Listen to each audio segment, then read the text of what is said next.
اسد اور اکرم نہیں جانتے تھے کہ ان کی ایک غلطی کی وجہ سے کیا قیامت آنے والی تھی، اور انہوں نے ایک ڈائن کو آزاد کر دیا تھا، ایک خونی ڈائن جو صرف شیطان کو خوش کرنے کے لیے انسانی خون کی ندیاں بہا سکتی تھی، ہڈیوں کے مینار بنا سکتی تھی۔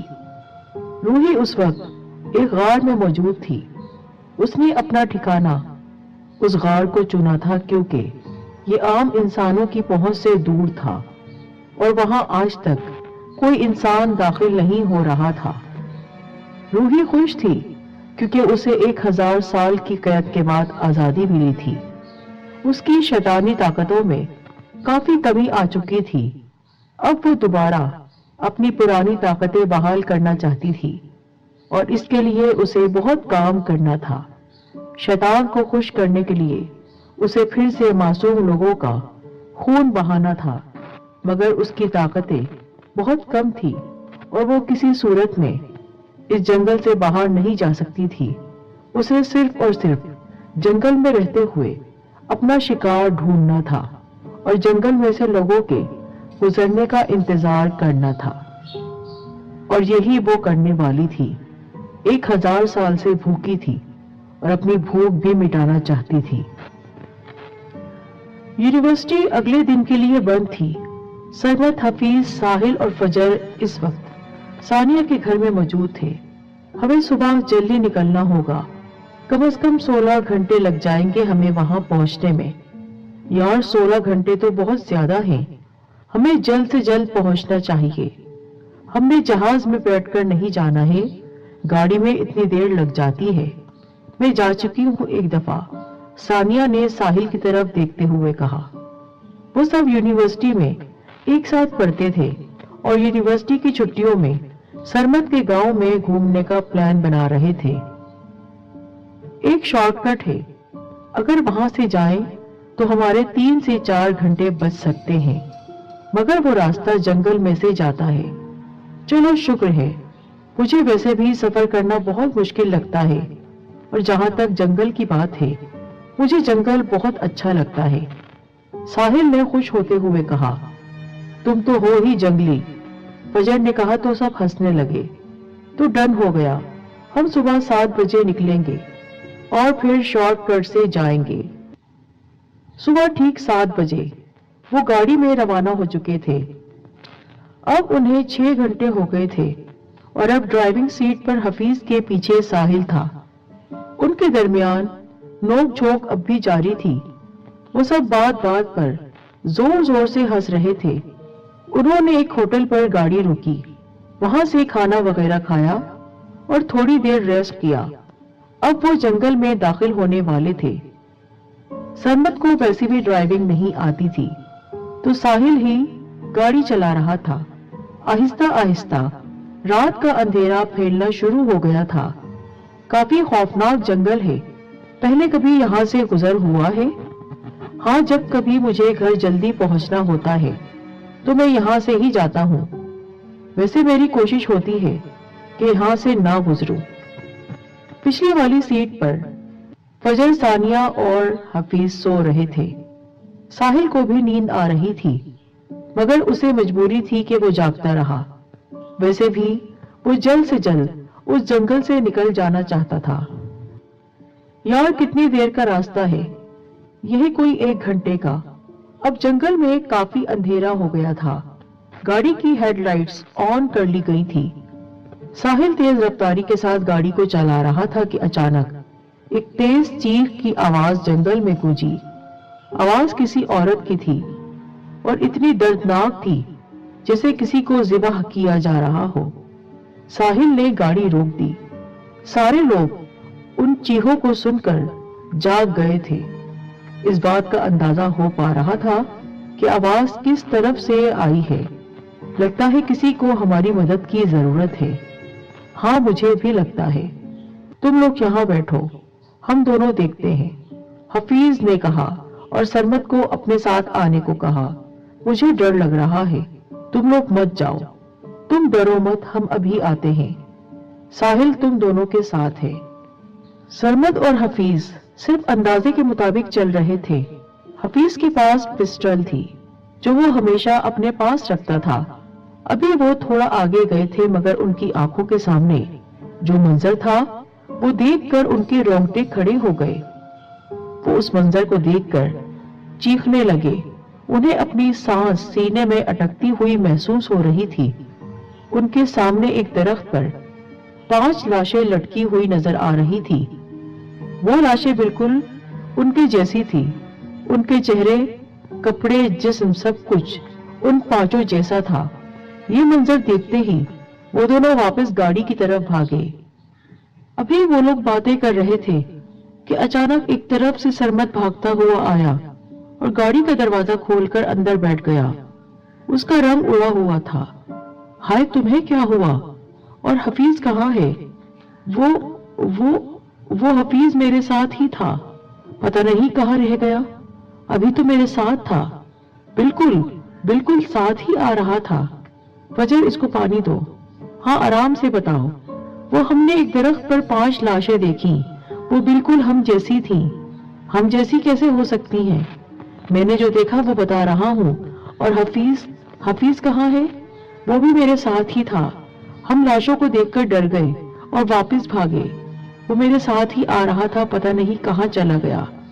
سرمد کافی ڈرا ہوا تھا۔ تم یہاں رکو، میں دیکھتا ہوں۔ نہیں، ہم دونوں جاتے ہیں، باہر خطرہ ہے۔ ٹھیک ہے، تم دونوں گاڑی کو لاک کر لو اور جب تک ہم نہ آئیں تم دونوں میں سے کوئی گاڑی سے باہر نہ آئے۔ سرمد اور ساحل دونوں ایک ساتھ حفیظ کو ڈھونڈ رہے تھے۔ سرمد ساحل کو لے کر اس پیڑ کے پاس آیا جہاں اس نے لاشیں دیکھی تھی، مگر اب وہاں کوئی نہیں تھا۔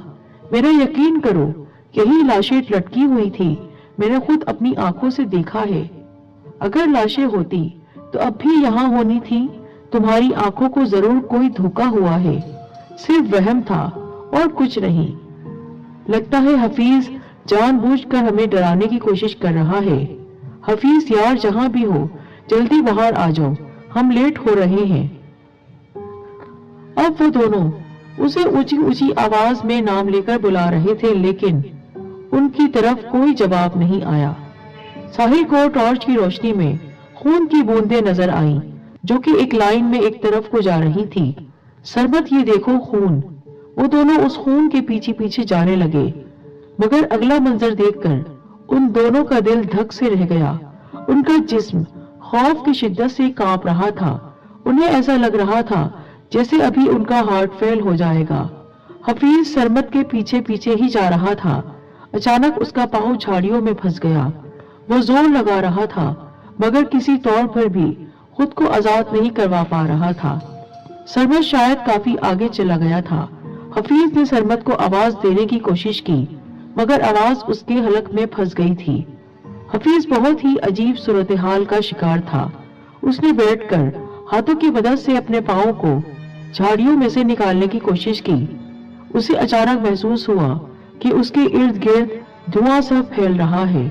تھوڑی دیر میں ہر طرف دھواں ہی دھواں ہو گیا۔ اسے دھوئیں میں دور ایک عورت کا سایہ نظر آیا۔ کون ہے وہاں؟ وہ آسانی سے بول نہیں پا رہا تھا۔ جواب نہیں آیا مگر سایہ اب بھی وہاں موجود تھا۔ میں پوچھ رہا ہوں کون ہے؟ اچانک اس سائے نے حفیظ کی طرف بڑھنا شروع کر دیا۔ وہیں رک جاؤ، میں کہہ رہا ہوں وہیں رک جاؤ، میرے قریب مت آنا، وہ چیخ رہا تھا۔ اچانک حفیظ کا سر چکرانے لگا۔ اس کی آنکھوں کے سامنے اندھیرا چھا گیا۔ حفیظ خوف کی وجہ سے بے ہوش ہو چکا تھا اور وہ سایہ اب بھی اس کی طرف بڑھ رہا تھا۔ ساحل اور سرمد پھٹی پھٹی آنکھوں سے اس خوفناک منظر کو دیکھ رہے تھے۔ ان کے سامنے ایک درخت پر ان کے دوست حفیظ کی لاش الٹی لٹکی ہوئی تھی۔ ایک عورت اس کے پاس کھڑی تھی اور ایک خنجر سے حفیظ کے جسم کو چیر رہی تھی۔